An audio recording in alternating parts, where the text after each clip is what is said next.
and what are you gonna show us? All right, so I'm gonna start off. This is the brand new interface. So we have two things going on simultaneously, I'm guessing, during this demonstration. We have the people who are on here who know Hex and play it now and want more information about what's coming up, and the people who have never seen Hex before and are saying, "What the hell is this?" So I want to try and do a little bit of both. But this is our new load screen, and this you can see in the background we have Entrath, which is our world, and there's the Hex meteor. So this is what actually slammed into this planet, went all the way through it, as you can see, exit point and entrance point, and left these gems all over the planet. And the gems are actually the source of the magical power, or some of the magical power. There's Wild and Blood, which were the magical entities that lived on this planet before the Hex gem hit. So what I'll show you a little bit is, let's start off with some just sort of basics. Now, Hex is a full-fledged trading card game, which means that it has everything you would expect from a traditional trading card game, including things like pass priority. So one of the great things strategically about a trading card game is the idea that during my turn, you're going to be able to do stuff.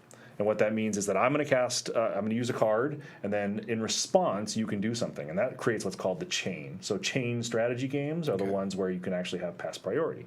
So that's a super important element of what makes Hex so deeply, deeply strategic. But what I want to show you quickly is some of the very cool digital features. Now, one of the things you'll notice, like we have this beautiful, deck building interface, which is great. If you've ever had to manage, boxes and boxes of, cards, it's a complete pain in the ass.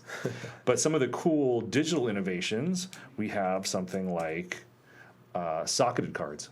So as an example, I'm going to show you, here is the Cockatrice. And this is the. What the hell? So this is the Cockatrice, and so you can see here it actually has gems that I've plugged into it. So I can look through all of these different gems, and I can pick one of them to actually put into the card to change what it does fundamentally. So as an example, I could put this gem in, and now this card has flight. So you can see the keyword has been added here, flight in all zones. It also has swift strike. So the great thing about this is that it allows you, as I mentioned, that creativity. And so socketed cards, you've seen socketed things in other RPGs, but this is the first time you've ever seen socketed TCG cards, which is a complete innovation, and allows you to do fun little things on the cards and create your own very clever combos. Like for this card, it has lethal, which means that as soon as it does damage to another creature, that creature dies. And so I could put something like, I had in there Swift Strike. Swift Strike says that I do my damage first. So now I do my damage first, which means that the lethal goes off and I kill your troop. So we have lots of these cards in the game that have sockets, which is this incredible sort of feature that allows you to be, again, very, very creative. This is running kind of slow. So you can see we have a huge number of cards. This is, I think, just a subsection of them you're seeing right now, but just a tremendous number of cards. Do you know how close, roughly, the number that you have in right now? Well over 1,000 at this point. Oh my goodness! So yeah, you can see we have a pretty big number of cards. And so, as another example, let's see if it's actually in this set here. So you guys didn't want to go the path that some other digital card games went, where they kind of start small and build on top of that. You wanted to have this big base to begin with. Yes, correct. Well, we're on our third set right now. So the game has been out for quite a while. Okay. I mean, we're finally dropping the beta tag with the launch of our PvE. I mean, the point being that we kept the beta tag for as long as we did because we had a lot of promises in the Kickstarter. We're still sort of living up to those promises, but we're at a point now where we feel like people can jump in and start to have the experience that we want them to have. There's not going to be any wipes. There's no major game changes. So losing the beta tag, I think, is appropriate at this point because I think it's doing more harm than good. Gotcha. So we're kind of dropping that. But here's a great example: the Azure Fate Sorceress. This card actually says that it has an Inspire, and what that means is that when another card comes in that costs equal to or greater than this card, it gets the Inspire power, and she inspires both of the gems that you put on this card. So now you can imagine, hey, I'm going to put on a gem that has, here's the one that's very popular actually with this card, is that when this deals damage, I'm sorry, not that one, this one. This one says that when this enters play, it deals damage equal to its attack value to a target opponent champion. So now you've got this component where you've got this card in play, you cast another big fatty guy, and he does his damage to the target opponent also because he was given this gem power. It's actually the backbone of a deck right now called Azure Cannon, which is one of our very popular competitive decks. So one of the things, real quick, everyone in the chat is freaking out that the beta tag is going to be dropped, by the way. yeah, this is the part where I have a big article that I've written that mentions that and talks about why. So I'm assuming, everything I say is going to be, potentially, I don't know, met with excitement. and for the record, we will be taking questions at the end of this segment. If you have any Q&A for Cory, and then also if he doesn't have time to get into something right now, we are on a timeline, or we have a time limit on this show. So if you so you're saying I'll be saved by the clock? Yes, exactly. If I ask you any prying questions, you can just look at your watch and be like, "Well, I gotta go," and we'll move right on. So this is really a lot of fun. One of the things I'll show you really quickly was a very powerful gold sink. And again, it's very important for us to create the gold sinks because it allows paying and non-paying players to create this sort of synergistic relationship where everyone sort of gets what they want. We have, and this is again a litmus test. It's so funny when I show this to people because for card gamers, they all lose their mind when they see this feature. And for people who don't play card games, they're like, "So what?" Like they couldn't care less, which is always so funny. We have this thing called Stardust, and what Stardust does is actually unlocks the extended art version of the card. So we're going to go ahead and use a rare Stardust because that's a rare card. And as you can see, it changes the card into its extended art version. Oh, shit. Cool, right? What? This is like so. You're lying. I know you don't care. No, that's pretty cool. It is cool. The, and we booked all the art. We knew we were going to do this from day one. We booked all the art at the proper aspect ratio, so it doesn't just zoom in or out. Right. And so what we've done is we've hidden little Easter eggs in the parts of it. So one of the recurring jokes was, for some reason, we had a bunch of cards where there was a frog jumping away, and so we've got this frog jumping away and the hidden piece of the art on a bunch of them, which we're going to make into a running joke. There should be one. There was some deer running and a frog jumping away. So we have little bits of cool information hidden, right. But it becomes this thing where now when you play this card, you get the extended art version, and so it just means that you're better. Because cool status. Yeah. You're better at this game. That's nice. So that's socketing. That's the extended art stuff, which is also a ton of fun. I'm gonna card game brag right now. One of my Magic decks actually only uses unglued lands, so it's all the full card art. Nice. Yeah. Nice. I remember at one point I had a deck with all arena land. This dates me. This is back in like the mid, 97. We might as well be speaking Spanish for James. Unglued land? Unglued land. Unglued was a set of Magic that was entirely a joke. It was all gag cards, and they were all none of them were allowed in competitive play except for the lands, because the lands was just land. Yeah. It was just the basic cards, but they had this really nice artwork on them. So Okay. All right. that was just a little bit of a brag. Little humble brag. Yeah, a little humble brag. That's great. And you can see we have a different interface for the PvE cards. So they have a little bit of a change here. And so we have PvE and PvP cards.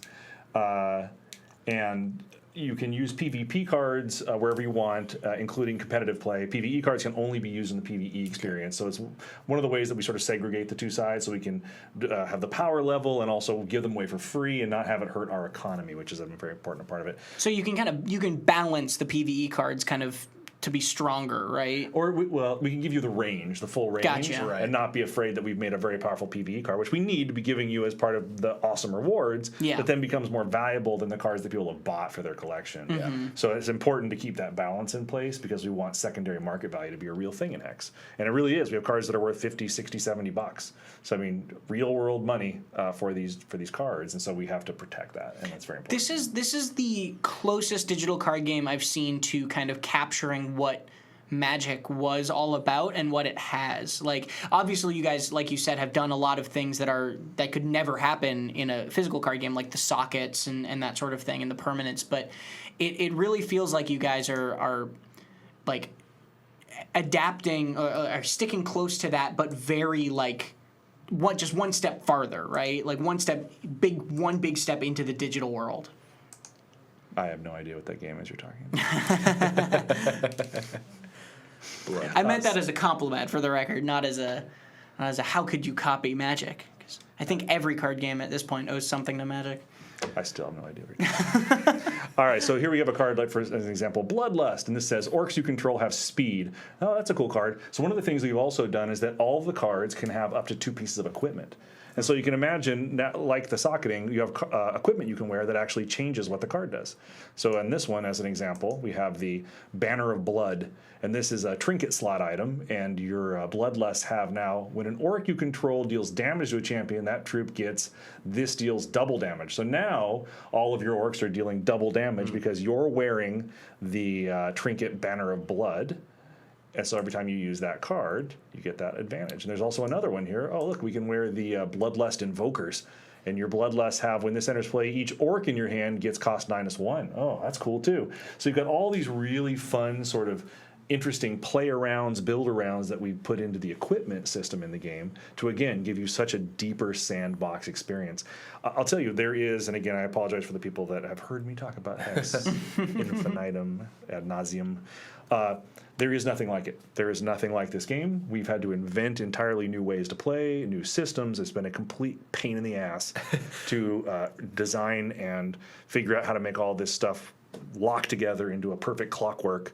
But I got to tell you, what we've made is beautiful, and there's never been anything like it. I was gonna say, by adding the gem slots and these, what are these equipment slots, it changes balancing the game from a matter of cards against cards to iterations of cards against cards, and I imagine that's just maddening to figure out, but probably rewarding if you can strike something. Yeah, nice. no, it's a huge. I mean, we have a huge. A relatively large group of R&D folks that are super talented.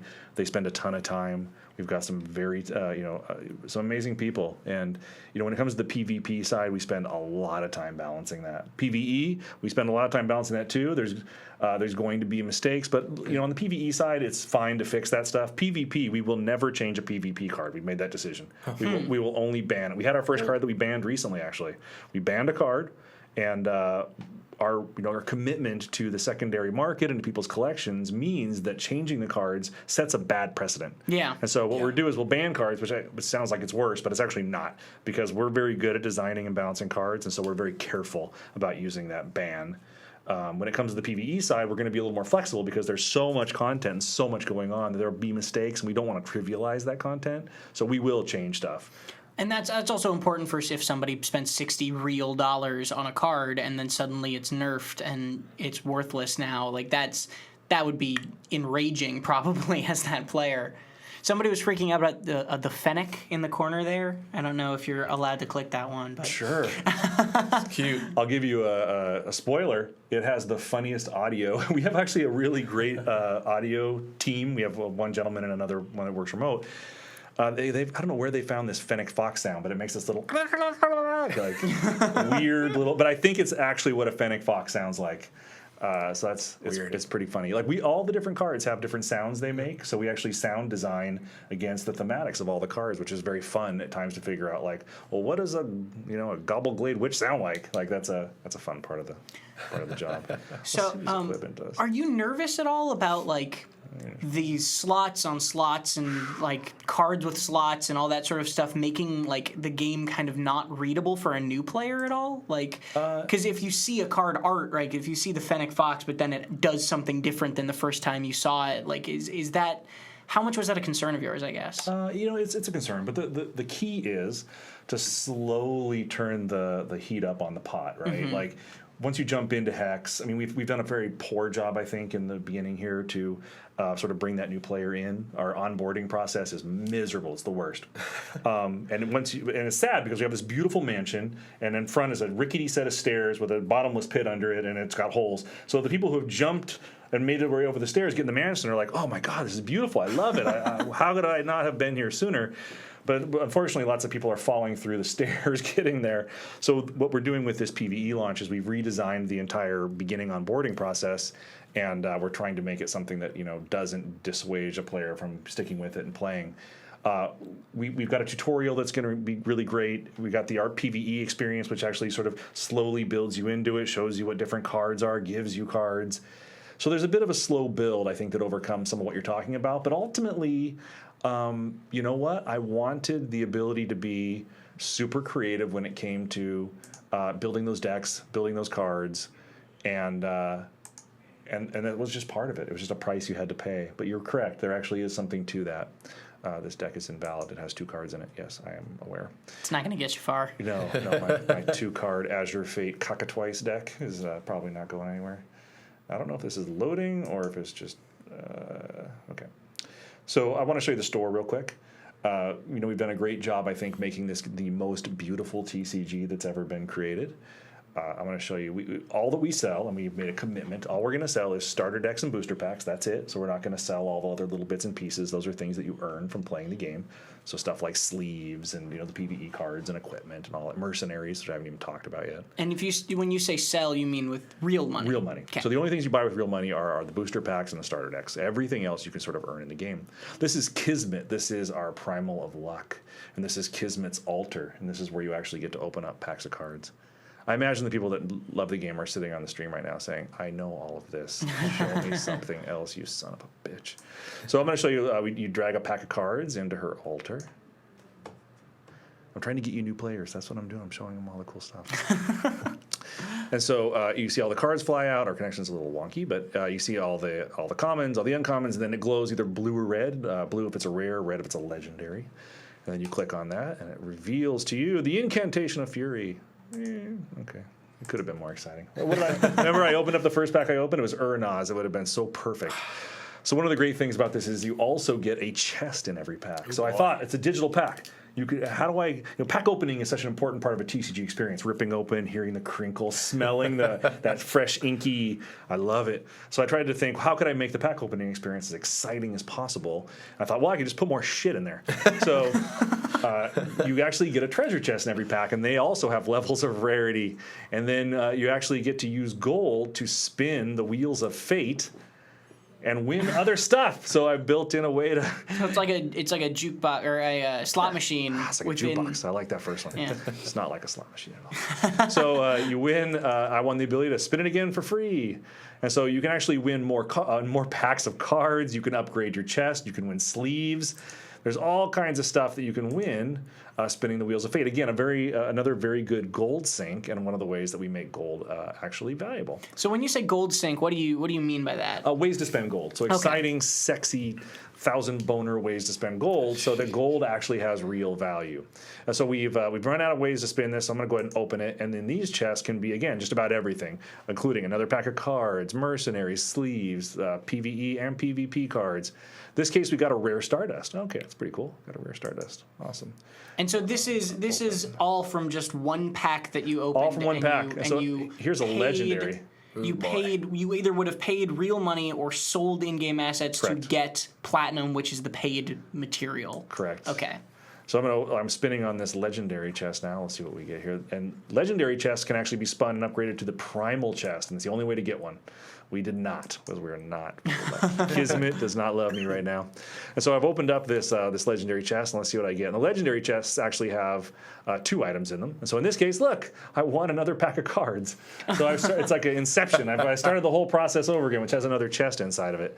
I also got the Warp Petal, which each card named Warpstone have cost -1. It's okay. Warpstone's a pretty cool card. All right. So that's the pack opening experience, which I think is fairly sexy. You got this whole Wheels of Fate thing. You got treasure chests. You got cards. Oh, I forgot to mention. We also have what's called primal packs. And so once in a while when you're buying packs, you'll trigger a primal pack, and it's this gold pack. There's not one in here. It's a failure. But what it is every card in the 17-card pack is either a rare or a legendary. No, 15 cards. 15 cards in those packs. Every card is a rare or a legendary. So they are actually very valuable, which is a very fun little sort of, reward once in a while that you get that can sell for like, $20 in the auction house if you're not interested in popping it to get, more platinum to enter tournaments or whatever you want. Real quick, shout out to Fentio in the chat who's just been dropping beta codes and pack codes the entire time. That's our community manager. Yeah. And so those are some of the innovations. This is the new opening screen, and then I will show you some of the RPG-ish sort of stuff that we have. You can see here we have this, although for some reason this build doesn't have my cloud layer. There's a cloud layer on this globe that makes it look really spectacular, but you can look around. This globe is actually what we're going to explore over the course of Hex's life. Currently, We have designed about 7 years worth of storytelling built into the globe. 7 real years? Yes. Or? Yes. Okay. So we put out three sets of years, the goal, and we're going to have PVE locked along with that yearly component, and we're going to unlock different pieces of the globe. And so I've sat down and sort of sketched out all the areas and what the story beats are for those areas. So we've got about 7 years worth of content on this globe. My goodness. So one of the great things about Hex is, and I've shown you all those interesting, really weird new ways to play a TCG, is that we are also sort of this MMORPG as well. And so what you're going to be able to do is, for instance, create a character. And you can create, an Underworld or Ardent, which is our two sort of good and bad side. So let's say for the Underworld, let's say male... The Venin. So the Venin are spidery, like spiders and orcs. So there was this giant god of the spiders, and she captured these orcs and she used them as raw material, and so she created these sort of orc spider hybrids called the Venin. So they're these very cool, Nasty. yeah. And so we see here we can pick from cleric, warrior, and mage. This is also, I'm going to guess, exploding on your Twitch stream right now. There's a bit of hype right now, yeah. Hype and or questions. Yes, this is the first 3 classes we're going to be launching with in PvE. We have all 8 races available, which have race class individual combos, which creates this incredible number of different ways to play. But we are launching with 3 classes to start with of our 6. The goal is to have all of those, coming up, but we're launching with this first 3. And these classes are specifically for the PvE. PvE experience, Okay. correct. So you'll be able to pick from a cleric, a warrior, or a mage. So in this case, we have the mage selected. And you can see here you have talents. So the mages, as an example, have their charge power. So when you play a resource in our game, you actually get a charge. And the charge power allows you to get spell points. And spell points you can use to cast your spells. And you have a bunch of different spells that you can unlock as part of your talent tree. And you have specific racial stuff too. So you can see here race class combo talent that is specific to the Venin mage is weakness. And so for this one, for using 2 of its spell points, target troop gets -1 attack. One of the great things about the game is that we wanted to give, and this is where, Ben Stoll, my lead designer, spent so much time building these talent trees. He's so talented. He did this great job of giving real texture to what it meant to be a Venin mage. So, and being a human mage was, something very different. So we can see, as an example, the human mage. What does he have? Here's his racial talent is you earn an additional 10% experience. You earn an additional 2% gold while at maximum level. Racial talent here, +1 starting and maximum hand size during dungeon boss encounters. We've got the race class combo talent for 7 spell points, which is like a spell, basically learned spell, polymorph beast. Revert and transform target troop into a random beast with cost 2. So you can see it has the human mage has some different stuff it does than the Venin mage, which creates this really fun level of replayability as you go through and level up these different types of guys, and you can see all the different things that they can do. And all of this is I know I've asked this like 3 times, but I just want to make sure it's completely clear. This is all just separate from the competitive part of the game. Yeah, so we have on the competitive side, before I run out of time and don't get a chance to mention it, don't scream 1,000 things at once at you. Like, no, don't forget. We just wrapped up our first big esports event. Speaking of, I should have brought this up during esports. I was so stupid. Oh my god, terrible. What an amateur. So we had our first big esports. We had this invitational qualifier where you could play the game and you play in the competitive gauntlets and drafts, and you got if you won them, you got these points, and you could turn the tokens. You won these tokens. You return the tokens in these qualifiers. If you won the qualifier, there was 12 of them. You actually get to be flown out to Irvine to play at a live event that we're putting on at this place called Esports Arena in Orange County, and you're playing for a $100,000 purse. Wow. And so it's really cool. So it's our first big esports event, and that's coming up. And so yes. This is the PvE side of the game. The PvP side is all about that competitive play. It's one of our biggest focuses, in terms of making it a real TCG, is making sure real esports is a big thing, and so we do a lot to support it. The PvE side is all about that, free to play, fun gameplay. It's about exploring our story. It's about going through dungeons and this world map, this node system that I don't think anyone's seen yet. So this is what making a character looks like. I'm going to go back here. I have some saved characters here. I'll jump in one. How are we doing on time, by the way? Just We're good. curious. We're good. How much time do we have? Anywhere between 10 and 25 minutes, depending on how long you'd like to stay. So I don't want to show a ton of this. Like More is coming. Yes. So we have, this content is going to be released relatively soon. I'm going to piss a bunch of people off right now and announce an announcement. So we have an announcement going out tomorrow that is an announcement. I'm very excited. Well, this is a running joke because we announced an announcement and then didn't do it. And I want to take full responsibility for it. And I'll actually tell you what it was. We were going to actually do a playthrough and show a lot of this content off. And Ben, our lead designer, and myself, were going to play through it and talk to people about it. And I decided not to do it. Because I didn't want to spoil too much of it. I feel like we spent so much time and put so much work into what this is, and it's so different and it's so fun. I didn't want their first experience to just be sort of passively watching it through a Twitch stream. No offense. I mean, this is great. I love the opportunity. But we get that you don't like being here. No. It's fine. It's not that. Not personal. So we have a lot of people who have been very dedicated over the last 2 years to us and to what this game can be, and I didn't want to spoil it that way. And so I want to show off some of the stuff, but I want to be a little careful about how much we show because I'm excited for these people to jump in and get a chance to play it. So those of you who are the more hardcore ones, this is your final spoiler warning. If you don't want to see the PvE, get out. Yeah, and again, we're not showing everything. I'm showing a little bit, but here's an example. I wanted to show you one of the champions here. Is that guy's name Mulder? Mulder. There's Ripley, Mulder, River, Scully, Bender. This was Kyle Huer, one of our producers, actually made those up. So he injected some personality into them.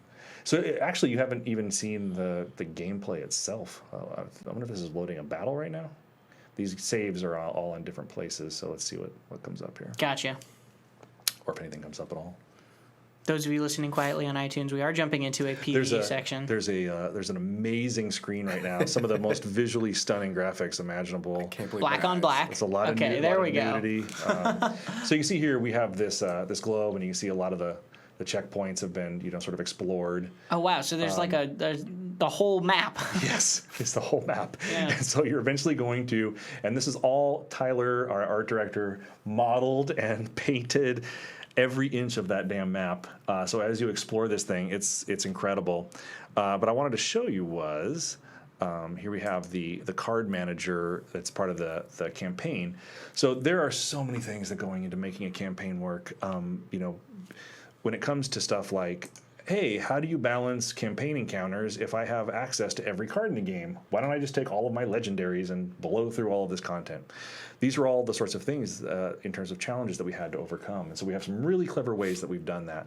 As an example, we have this grid system that tells you exactly what cards you can play in terms of how many copies of each type of shard and then also what rarity levels. So as you level up, that grid changes and opens up more cards for you to actually build your decks from. So it's a way for us to help limit sort of what you have available to you. You can see here you got your equipment slots. So this guy, as an example, has on the winged alloy helm. So his Petrobots, not Terrabots, have dwarves and/or robots, and all your zones have cost -1. So and this card says that he costs -1 for every dwarf or robot that you have in play. So it's this fun little combo thing. So as you can see, you can wear 7 pieces of equipment, and then you'll see here, as an example, this is the warrior, and this is his talent tree. So those little abilities that we were talking about before, that's what these represent at the bottom. But then these are actually all of the abilities that you have to unlock and to spend points on as you level up. And if you showed me this screenshot completely out of context, I would think we were looking at like an RPG, like an action RPG. Yeah, and then you'd hear as a TCG and you'd get 1,000 boners, right? You've never seen anything like this. It's incredible. Is that why that's being spammed in the chat constantly? Yes. Okay. I'm trying to find real traction for that term. 1,000 boners. So 1 KB, you can abbreviate it. It works. But you see example, he has the charge power of deal 2 damage, target opposing champion or troop. If it's a troop, it deals damage back to them. If it's a champion, you can't replenish resources until the end of your next turn. So there's all these really fun things that we've done through the talent tree. And as you unlock the various talent trees, you're going to unlock more and more customizable components for your character. So if you imagine this RPG experience, unlocking all of these talents, putting on equipment, changing how your cards work, putting in sockets, I mean, you can't tell me you've ever heard of a game that does the kind of stuff that we're doing. Not in a TCG. It's all wholly through the lens of a TCG. It's all wholly unique. And so this is the talent system. Let me show you one of the boards. Let's see here. So let's go back out. Let's click on what's going on here. This is the scar. Oh, we have this. Well, let's see if I can. It's hidden behind the thing, but hopefully it's loading right now. So we have this incredibly sort of robust storytelling dynamic that's part of this whole PvE experience, and that I'm very excited for. Wait, did that work? For people to. No, I don't think it did. Just double click here. So this is the Ghoul encampment. Ghoul encampment. Pronounced that wrong? I think you can. Yeah. There you go. So as an example, you've got little things like the ghoul, and you get to talk to them. Hey, I want another reading. So what he had done was he actually gave you this tarot reading, and one of the things that it did was actually give you a bonus for the next time that you're going to be in combat. Oh, well, we got an error there. Let's see if the card blows up. No, but this one gives you begin your next game with 1 resource in play. Oh, that's a poor example. Well done. Let's see here. Well, that's why it's not out yet, right?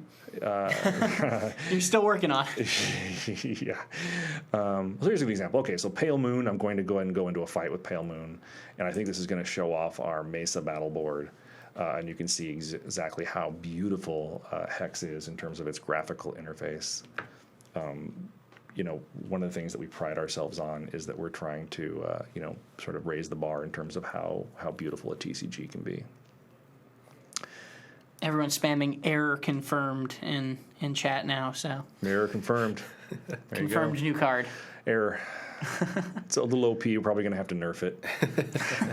Actually, I'm going to ban it. That'd be even better. So now we're finally in. This is the first time we've seen what the actual gameplay of a game looks like. Correct. And when you actually do get into a match, it's similar to what the competitive play is. Correct. Okay. So this is the Mesa battle board. You can see fully animated. I'm going to go ahead and keep this hand. Unfortunately, this is getting a little cut off, but we can see here we have armor because I'm a warrior. So at the start of each turn, I prevent the next damage that would be dealt to you this turn for each armor I have. I've got a charge power, which we looked at earlier, which did damage to the opposing champion or troop. And so you can see I'm going to throw out a resource here, which is very cool. So I throw out my resource, I get a resource point, and I had one because I had that Ghoul encampment gave me a free one. So now I'm actually able to cast Spam Bot on turn 1. Now we just had a prophecy go off because in this on this battle board we have this special rule that says whenever I cast a troop, the next troop in my deck is +1/+1. That's called a prophecy, which is one of our cool mechanics. And that's one of the fun things about the game is that you don't just play a TCG over and over again. We've tried to build into the various encounters special rules, changed objectives. Maybe one of the encounters you're just trying to last 15 turns. Maybe one of the encounters you got to beat the boss within 3 turns. In some of the encounters, you're actually you get a little device that you're using to actually collect some of the other cards. You've got to sort of keep them at bay without beating them until you get a chance to collect enough of those cards. So what we've tried to do is take all the components of the TCG and marry it to all the fun puzzle sort of elements you could imagine in a traditional RPG sort of a game. And so you still, despite all this kind of this movable world map and this huge planet that you can spin and that sort of stuff, it's still, when you get into a battle, it's interesting that you still have kind of a paper deck and cards are paper cards on what is basically a table, although it looks like this Mesa battlefield. Well, that's part of that's the stuff that we love about TCGs. And what we're going to do is we're going to take everything we love about TCGs and make it into something new and fresh. So here's an example. Pale Moon, the champion, I just blew up on his guy. He has an ability called Wane, which says target opposing troop without defensive gets defensive, and I can revert it. So basically what he's done is he's said that my guys, he can turn them, which you can see here he's targeting my frigid buffalo. He's made him into a guy that cannot attack. He can only block until I spend resource points to sort of unlock him so that I can use him again. And so that's his little special ability. And all the different guys you fight all have different special abilities, and so it makes it sort of a ton of fun. So this is an example of what the actual gameplay is like. Again, sort of a traditional TCG, but we've got some really fun stuff going on. And a lot of that is a lot of the changes is what we saw in the collection manager and that sort of thing with like the slots and the gems and the equipment. Correct.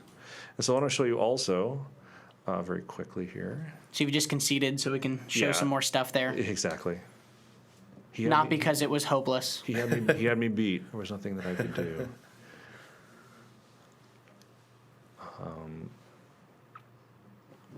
It's a little slow. So if it's loading slow, it's the internet in our building is not quite the best. It's inconsistent, let's say that. And also we were in a very hot room with a laptop that doesn't have a cooler and that sort of stuff. So it's. Is it getting hot in here? You couldn't tell. You're in like all 2 shirts and a sweater. Like, whoa. I think you know how those lyrics It's his end, thing. All right. It's getting hot in here. Let's take off all our clothes. Oh, no. Okay, so I'm going to take It's not that kind of stream. Oh, my God. I thought you people were ready to party. Okay, so I'm taking you over to one of the cities. This is the Dwarven Cave-In, so it's one of our panoramas. And this is going to be one of the other sort of interfaces that we have. Let's see, is it doing it? Or is it... I can see. Explore. There we go. I can look on my screen. And so one of the great things that we've done is create these things called panoramas that are the various cities. And then we have these parallaxing layers and animations. I don't think all the animations are quite in on this one yet. I think the build that's current, this is the last build, has them all in. But it is a good example of one of the cool things. Yeah, it's not everything's in. So you have these panoramas, and what you do, and cool. the final version has all of this. These gems are all animated, and things are lighting up and moving. And so what this does is where you can get, you can click on people and get quests. So you'll talk to them, and they'll have things to tell you. There's vendors. There's all kinds of different stuff to do in these areas. And as you can see, it gives this sort of 3D feel, but still painterly, which is one of the challenges. I mean, traditional trading card games are all about these sort of painted, cards.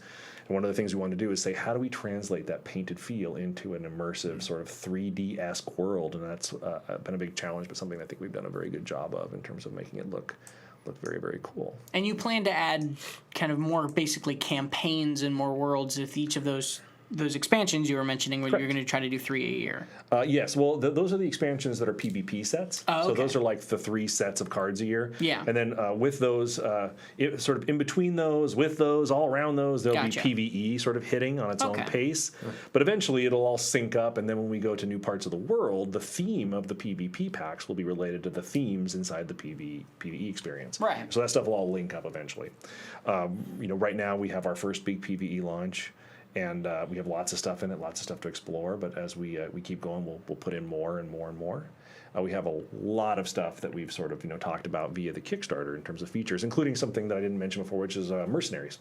So Mercenaries are actually these little characters that are build-arounds that aren't in the game at this point, but they have these very specific build-arounds, and when you have Mercenaries, you can bring 3 of them with you into your dungeon experience. And the way the dungeons work are, and we have a big feature going up tomorrow that walks through one of the dungeons.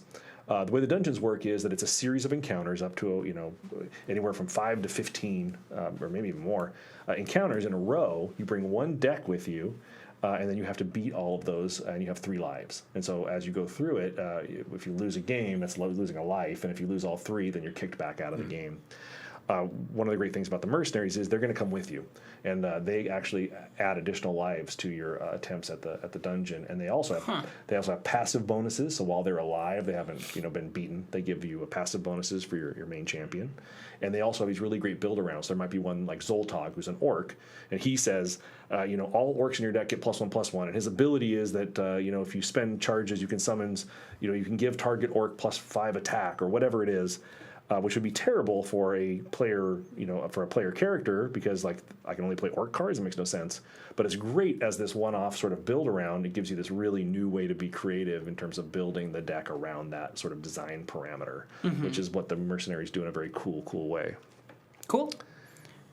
So what else do you have to show off for us, or could we start taking Twitch chat questions? I think we can take the Twitch chat questions. Well, then we're gonna. Tongue twister. Yeah, it is. It is a tongue twister. So we can switch off the game, and we'll be taking your questions from Twitch chat.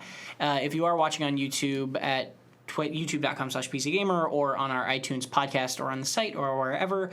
We can't take your questions because we can't read your mind, but you are always welcome to come and watch the stream live at twitch.tv/PCGamer, 1 p.m. on Pacific time on Tuesdays. For those of you who would like to ask questions, just write PCGamer or at PCGamer in the Twitch chat, and we'll pick them out. You can ask questions for Cory about Hex. You can ask us our opinions on, anything in the world in PC gaming these days. Whatever you'd like, just use at PCGamer in the chat, and we'll see what your question is. Let's see. Sadolution asks, do we get to choose our favorite playfield skins for PvP matches, like sleeves for the deck? No, the PvE experience is where we're going to be using the themed battle boards. So no, you don't get to choose those for PvP. We've talked about things in the future, but I actually have a different plan for how to modify the playfield specific for PvP. And so I want to save that for, I think, a slightly more exciting execution. Chippy Stick asks, is there actually an announcement tomorrow? Or are you announcing that there is no announcement for the announcement of the announcement? I explained why we didn't. And again, I take full responsibility for our last announce something that we don't announce. That was my fault. I made the decision, and I made it kind of late. So it's my bad. But yes, we do have something to announce tomorrow, and I think that's great. Cool. Or we don't, and I'm trolling you. One of the two. That would be some high-level trolling right there. Damn.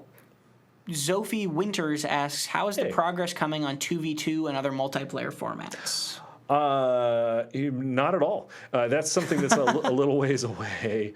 The biggest problem, we have core systems that have to be completed before we do the raid component in the game, and so that's one of the things that's coming.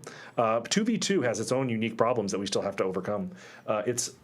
Multiple people playing against an AI opponent is manageable because everyone can sort of move at a pretty quick pace because the chain reactions are with an AI, and so it can move it pretty fast. The problem with 2v2 is you're creating a bunch of chains basically that require other people to make decisions, so it slows down to a crawl and becomes super unfun super fast.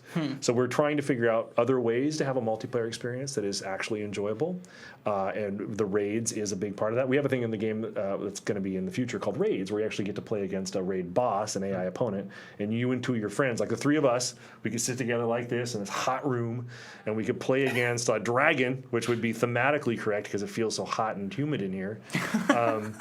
I'm into that. And we could play against this. Three of us together. We'd build decks together. We'd strategize. It was something I actually created for the WoW TCG called Raids.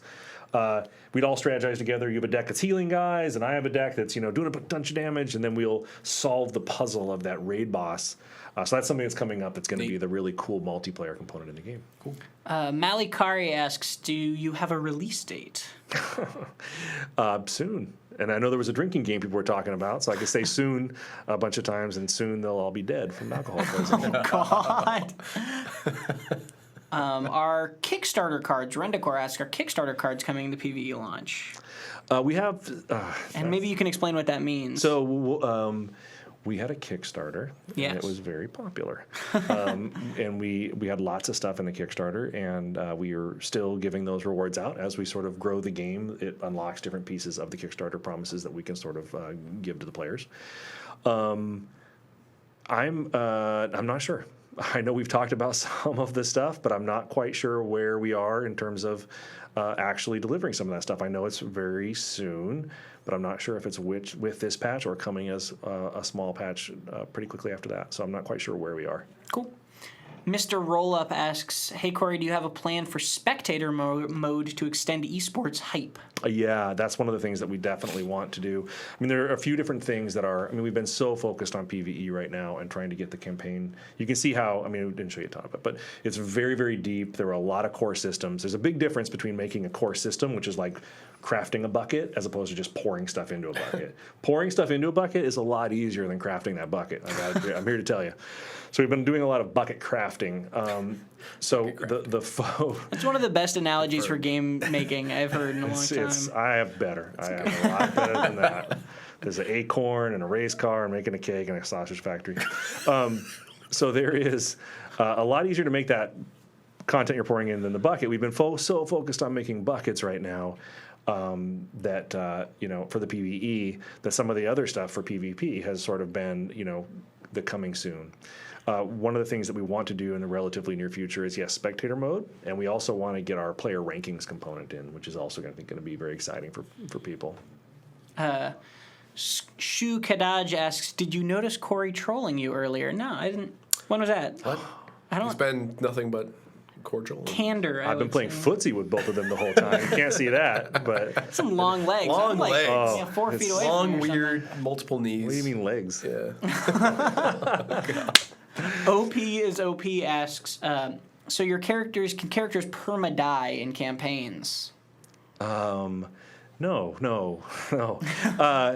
They can't perma-die. We do. That's funny you should bring that up. We just had a long conversation about a game mode that is going to include a perma-death feature. That's going to be, I think, very, very clever.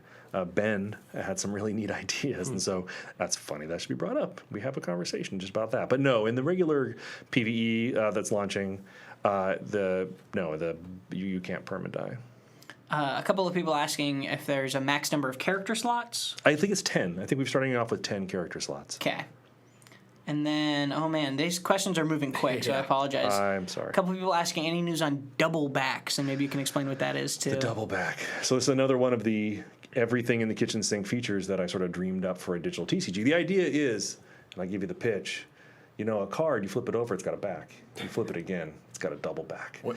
And so the idea... What the fuck? So the idea was, it's cool, it's a digital card, it's got a double back. And the idea was on the double back, you would have achievements you could unlock for each of the individual cards. So every card in our game is an individual tracked object. So we're tracking billions and billions of individual items in our database. So every card's a unique item. What that meant was you could put a bunch of cool stuff on the back of a card individually. So this is the actual card that you had when you won that tournament, and we have a trophy case. And so that card would get a trophy that when you rolled over it would say, you won the IQ qualifier on, December the 16th, 2016, and with your name. And that name would become a sort of digital signature. So if you were a pro player, later on you could trade the deck that you won the whole big giant tournament with, full of the cards, trade those cards individually to people, and because they would have that trophy on that card, it makes it unique. Pretty cool. Right? That's pretty cool. It also has level up bar, so when you're doing I have a burn to the ground, and I burned 1,000 points of damage with that thing, and then it would level up, and it was going to get foil pass, although we're still working on what that reward's going to be. I don't know if it's going to be foil at this point. We also had achievements on the back of it. And so there'd be 3 different achievements or 2 different achievements. So some of that stuff's being thought through, what works and what doesn't. The achievement system on a card per card level is turning out to be unfun, and so we're looking at how to make it fun. But that was what a double back was, and it's something that's in process still, but it's not launching with this next patch. We had a couple questions about just any news on set 4 for PvP as well. Set 4 for PvP. Set 4 is complete. Art is complete. Testing is almost complete. Equipment is the thing that's still, I think, has a little bit of work happening on it. But set 4 is almost completely finished. It's sort of sitting in the can almost at this point. We're doing more testing on it, so it's nice and clean when we do launch it. But I would imagine set 4 is coming soon as well. Set 4 is set for imminent release. I did one. Set I did 4. a joke. I like it. That was good. That was like a dad joke. That's right. And to round it out with actually not Hex related question from one of our subscribers, JBJ Blaze, asks, what are your guys' thoughts on pre-orders? Do you recommend pursuing them? And I saw you asking also in the chat earlier about XCOM, pre-ordering XCOM 2. Generally, my opinion I think our group opinion on pre-orders is that you should not, unless there is some incentive behind it, unless if you want to support the developer and you really are actively I want this developer to have a clear message that their game should succeed, then that's great. Totally do that. But generally also pre-orders are just you want to wait till at least closer when people have played the game, because there's a lot of double talk that you can think a game will be one thing and then it'll come out and it'll be another. I'll tell you, pre-orders have a big can have a big impact on some of your favorite developers because they look at the publishers look at those pre-order numbers as an indicator of how well they're going to do. Yeah. And if it's pretty far out, one of the things you can I mean, XCOM not the case, but for some of these games, if they're trying to take pre-orders way far in advance, my guess is that you have a publisher sort of fishing for interest to figure out what to do with the game. Yeah. So if you love a game, the pre-order is a great way to give it a vote of confidence, as you mentioned. Yeah, and I think that is an important distinction, is that if you pre-order, understand the risks that come with it, is I guess what I'm saying. Where if you pre-order a game that nobody but the developers have played and then it comes out and suddenly it's not as good as you hoped, like, that's on you. You know, like, you can pre-order if you'd like, but that's kind of one of the risks that comes with it. For XCOM, I personally have played a lot of XCOM 2 already, and I would say that game is very, very fun. So do your research, find your trusted sources like PCGamer.com, perhaps. Oh, what a plug. What do you know? And, what a plug. You know, if I can tell you, great. if Tommy Boy here says XCOM 2 is going to be solid, it's probably going to be solid. For the record, I think that's the first time you've ever called me Tommy Boy, ever. Is that a thing you get called? No, nobody calls me that. That's like a it? new thing. Yeah, apparently. I don't mind it. It's trying to be friendly and casual. Unfortunately, though, we are running out of time, so we got to wrap it up. Thank you very much, everyone, for your questions about Hex and JBJ Blaze. You know, I have one last thing to say, too. Yeah, please. I like to end every time I talk to people. We have the best community in gaming. I mean, it is incredible. It started off with the Kickstarter and aggregating a bunch of people that really believed in the dream of what we were trying to accomplish. And, you know, I don't know if it's because they're TCG players or maybe slightly older. I don't know what it is, but we have the most incredible group of people in our forums and playing our game. When you log in, new players often, if they ask for some cards or some help, they're inundated with just, you know, gifts from other players. I get the comment from other game company CEOs, like, how do you keep such a positive community? And I got to tell you, we are just blessed with this amazing group of people. So I think new people who want to jump in and play Hex, go to our forums, you know, jump into the channel. There's always these called nobles, where I hired someone to be in the channel, chatting with people 24/7. Talk to the nobles, talk to the players. There are people who would be absolutely thrilled to help you learn how to play the game and probably give you some cards to get started. That's one of the great things about TCGs. You know, you end up with, you know, bazillions of commons and uncommons, so it's easy to be generous. And so it's really created this incredible culture. And I think what I'm most proud of in this game isn't just the inventions or how great it is to play or how fun it is. It's really the community that, you know, sort of came and rallied around it to support it. Well, cool. And so where can people go to learn more about Hex if they're not as familiar? They can go to hextcg.com. Is probably the easiest way. They can jump into our forums. They can talk to people. They can check out all the information they need on that site. Or, you know, from that site, you can download the game. It's free to play. You can jump in, start, you know, checking it out. And it's a ton of fun. It's free to play, but it's not free to play. You don't have to spend any money. I'm not going to spoon feed you how to have fun without spending any money, but you can jump in. We really do. We give you stuff to start with. You can go in and play Frostring Arena, which is all free, and goof around and fiddle around with the cards and have a ton of fun. And honestly, you jump into chat for even 5 minutes. You'll probably find someone willing to send you a bunch of the commons to help make your deck better. So, this community is amazing. Well, that's great to hear, and hopefully that continues through when the game doesn't have the beta tag and all that stuff as well. So, yeah. But Cory, thank you very much for joining us. It's been an absolute pleasure. Also, thank you, James, for sitting quietly while we rambled about card games. It's all right. My voice is going anyway. Yeah. It was a good day for you to be able to. Thanks for having me on. I'm actually a huge PC Gamer fan. I mean, I've been in the industry 20 years. I would get the PC Gamer was always my favorite thing. The big, at one point, phone book size PC Gamer was just always the best. Like, it's thinned a little, but it's still. We like to think it's still at that. It is the most old school PC mag for me. Like, it just feels like the PC mag. I love PC. Carry the spirit. Well, we appreciate that as well. But once again, if anybody. hextcg.com, pcgamer.com. We will be back again at twitch.tv/pcgamer on 1 p.m. Pacific time right here, and we'll see you then.